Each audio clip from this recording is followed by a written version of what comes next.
What I read said that you began your career in comedy in the Army. No, well, see, remember now, Okay. that's somebody who edited this story Right. and said, But by the time I got to the Army, I had perfected it so that thug gang members would see me coming and cross on the other side of the street. Girls, I never had a date, man. Girls were scared of me because of this swift mouth. yeah. So now, once I get into the military, I'd gone through, I had no control over me then. And so I take white bucks, that was the thing, and I painted them powder blue. I take a pair of long drawers and take a military canteen and a helmet. Now, Section 8 meant you was crazy, and I had a guy making a sign called Section 8, and I walked around posts all day like that. Because I'd beat Joe LaPierre in the all military cross country meet, and was nothing anybody could do to me. But they told me that they was having a problem with the white folks on the base complaining. And he covered me up by saying, oh, he's just an entertainer. So you better go down to the Red Cross tonight and do that show, and you better be funny or you going to jail. And you had enough material to do a show No. to come out of here? Material. The preacher don't have no material. Ain't nobody wrote no preacher no jokes. And I got up on the stage and I said, I got arrested today for impersonating an officer. I slept till 12 noon. That type of, Yes. corny stuff. Now, man, if you read that stuff, I wouldn't even admit I was doing it. But it was that type of stuff. Then I went to the all Army, went to 5th District, 1st Division, then the all Army. And then the winner of the all military, forget what they called it, went to the Ed Sullivan show, and God saved my life.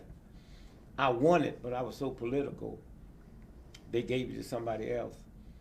And it's one of the few times back then I could truly say if I was white, they'd have gave it to somebody else, because nobody would just heard of that type of politics and those type of jokes. Had I gone to the Ed Sullivan show, I never would have made it, because I would have thought that I had arrived, and I didn't know comedy. I had to go back to a black nightclub in Chicago and learn the basic roots. When you're learning this, do you have models? Do you have figures that you say, I want to be like Yeah, let's go back. this Great what you just person? said. Let's go back. What you just said. Yeah. Bob Hope. Remember now, you see, right. you and people out there see all these Negro comics, black comics. No, they Yeah. exist. And the ones that did, like Red Fox in there, man, that was blue stuff. That Yes, was, you never worked blue. No. Never worked blue. My second language is profanity. But I learned something a long time ago in this game. And I'll say it like I learned it today. I'm 73 years old. And they ain't had a new cuss word since I've been born. So if I want to deal with that, I'm limited. I'm limited. And so and it's the trick you're using with black comics today. You can only get on Def Jam, man, if you're talking about some real nasty, filthy stuff that you never see white boys and white women talking about. And as a master comic, which I am, I know white boys is more filthy than black because they've been comics longer. But you never see them on TV. So it do two things. It says to white folks out there, this is black family. And it also keeps you out of white nightclubs, because white profanity and black profanity is two different things. Now, were there comics that you wanted to look up to or took tips from or wanted to be like? Go back. Wait, nobody. Wait. I was the first Negro to work a white nightclub. So there were no national comic. You was national on the black circuit, but being an athlete, I never went to nightclubs. I never wanted to go to nightclubs. That was sporting life. Did you know about people like Pigmeat Markham? No, where would I know about him in St. Louis? Huh? Where's never been to New York? Yeah. Was Pigmeat Markham on radio? No. Was he in the movies? No. Okay, so where would I know about him? Yeah. I only started hearing about Pygmy Mark once I decided in Chicago that I would be a comic, and then you start hearing about them, but black nightclub didn't pay no big money, so if you was Julian Bond, a comic in Atlanta, you have an audience there, man. It's, boy, ain't nobody as funny as him. But you can't draw in Chicago.